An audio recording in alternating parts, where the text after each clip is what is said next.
I never thought a Saturday night could feel like stepping into someone else's life. Usually, my evenings ended quietly, with Sophie curled up with her books and the hum of the washing machine in the background. I was Michael Carter, high school literature teacher, single dad, and for the last few years, perfectly content with routine. Life had its rhythm, predictable, safe, quiet, until tonight. It started with a call from an old friend, sick and begging me to cover for him at a vineyard wedding just outside Seattle. My first instinct was to refuse. Suits had been buried in the back of my closet for years. Social gatherings weren't my thing. But guilt has a way of tugging harder than your instincts, and before I knew it, I was driving past the rolling hills of Woodinville, the car filled with the soft hum of a radio I barely listened to, and my phone buzzing with Sophie's texts, silly little updates, reminders to read her bedtime story, tiny connections that tethered me to home, that reminded me why I did this at all. The vineyard itself looked unreal, almost storybook perfect. Lanterns swayed gently above the lawns, casting a warm glow on the laughing guests below.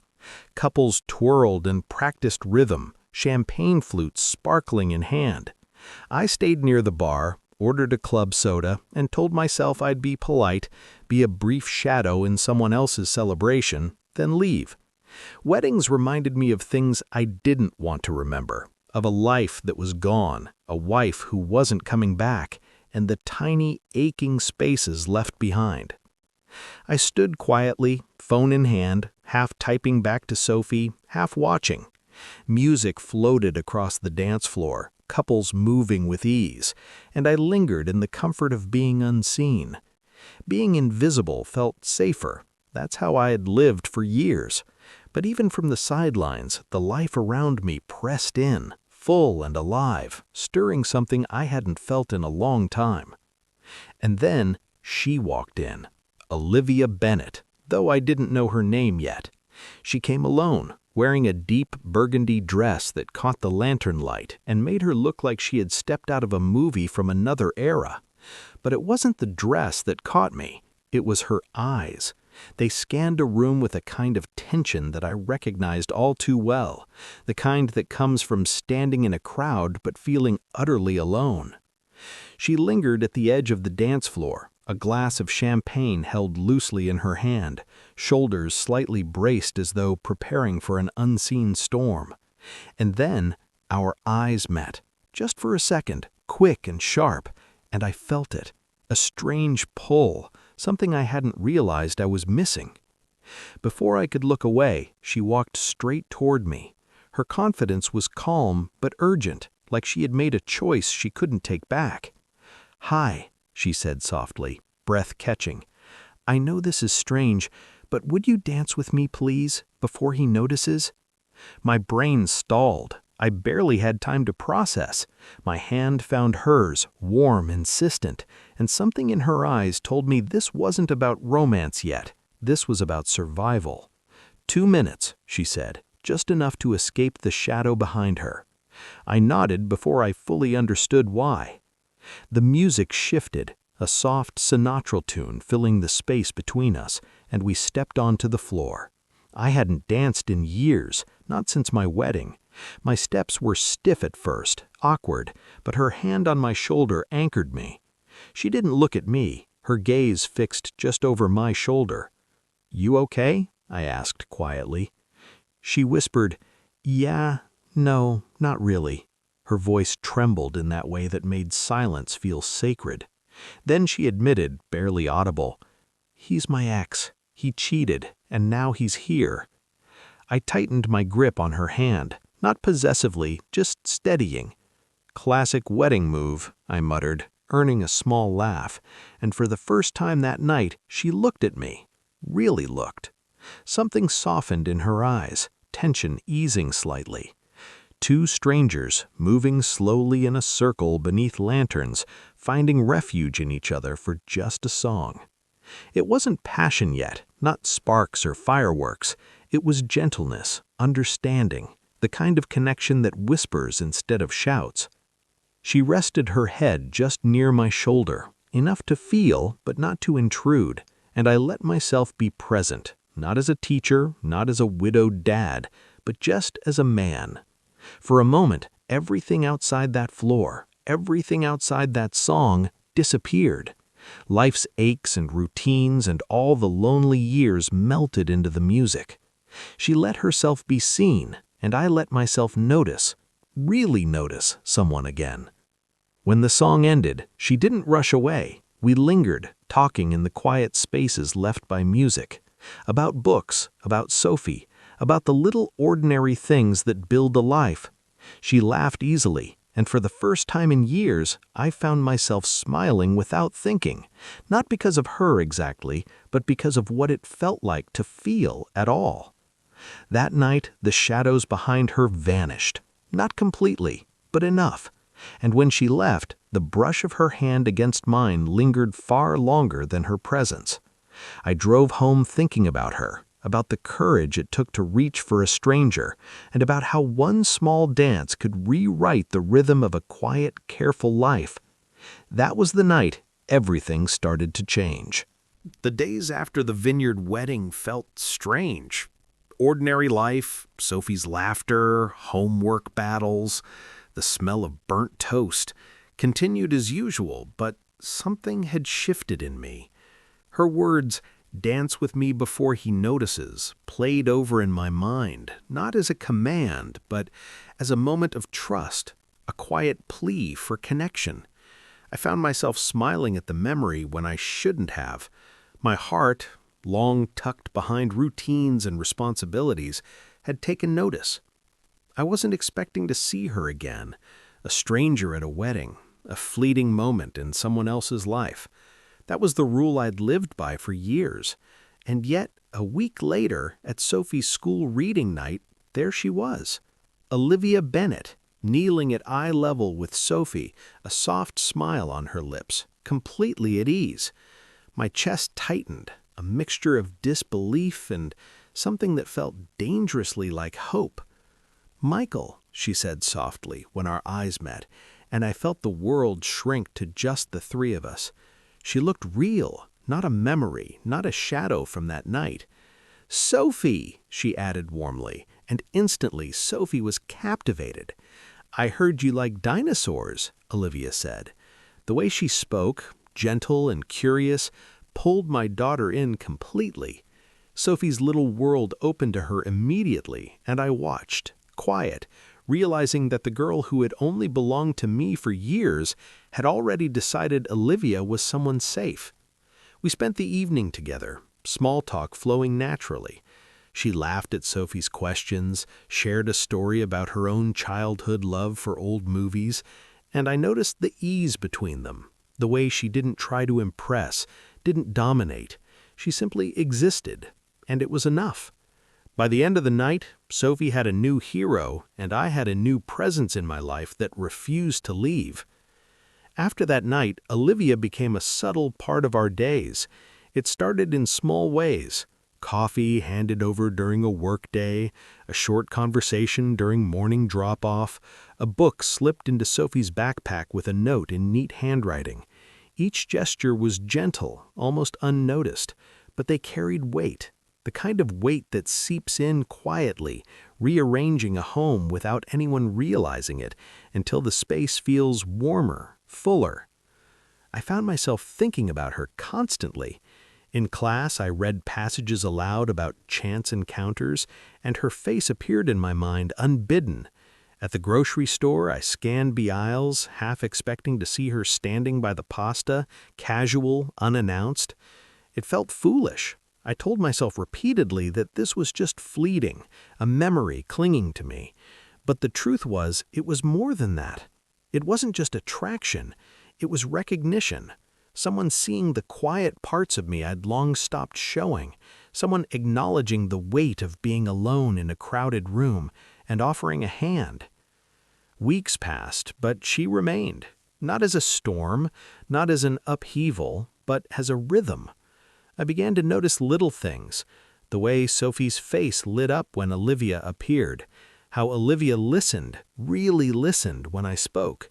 There was no rush, no demand to step into a life she hadn't earned yet, just presence, small, steady, undeniable.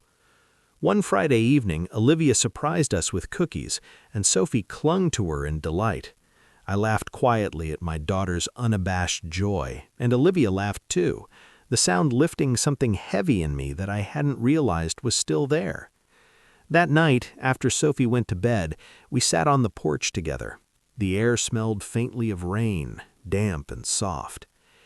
"You know," Olivia began, hesitating, "that night at the wedding, I didn't grab your hand just to escape him." Her voice was low, careful. "I grabbed it because you looked like you understood what it feels like to be alone in a room full of people." I turned to her, the memory of the vineyard lights and the weight of that moment pressing gently in my chest. "I do," I said softly. "I know exactly what that feels like." Her eyes softened then, really softened for the first time. "That's why I trusted you," she whispered. "You didn't look like someone trying to impress the room. You looked like someone just trying to get through it." It hit me, harder than I expected. Safe, kind, those were words I hadn't heard in years, perhaps not since before Sophie was old enough to form sentences. And here in a quiet Seattle night, Olivia had seen those parts of me without judgment, without expectation. The silence stretched, comfortable, steady. She reached for my hand, tentative at first, then with a quiet certainty, like she had finally found something real to hold on to. And I let her, letting the years of caution slip away, even if just a little. For the first time in a long time, I didn't feel the need to fill the quiet with explanations or reassurances. Her presence was enough. That night, the world outside our porch didn't matter. The future, uncertain. The past, heavy but distant. Just her hand in mine, and the realization that sometimes love begins not with grand gestures, but with someone daring to hold your hand when you need it most. And in that quiet, I began to hope. Weeks turned into months, and Olivia became more than a visitor in our lives. She wasn't a guest anymore. She was part of our routine, part of Sophie's laughter, part of the quiet moments that stitched our home together. Saturday mornings now smelled of pancakes, butter, and chocolate chips, Olivia teasing Sophie as they tried to sneak more than the recipe allowed. I leaned against the counter, coffee in hand, just watching.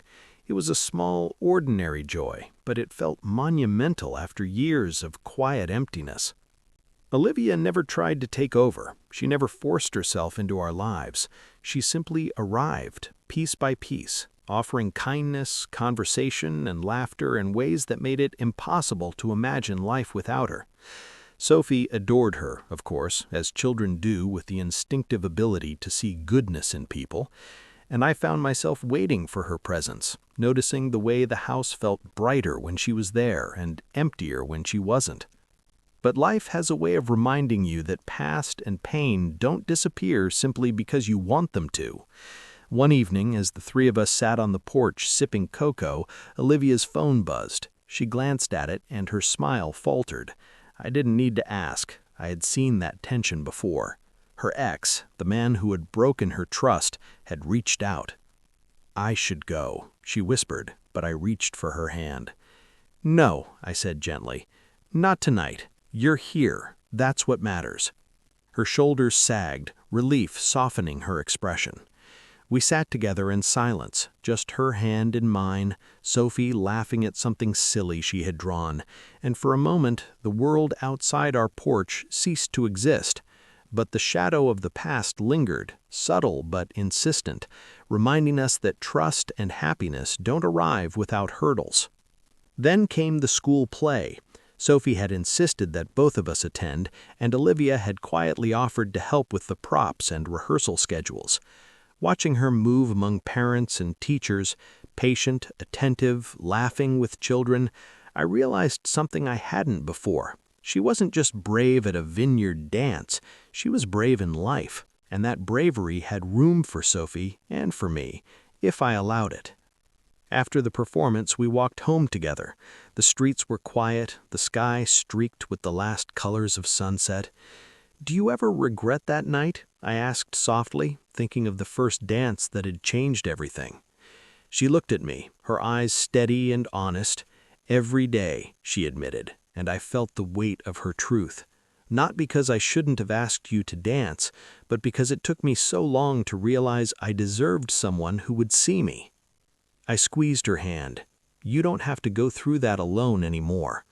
Her smile was small, tentative, but real, and in that moment I realized how much I wanted to be there for her, not as a savior, but as someone willing to stand beside her while she healed.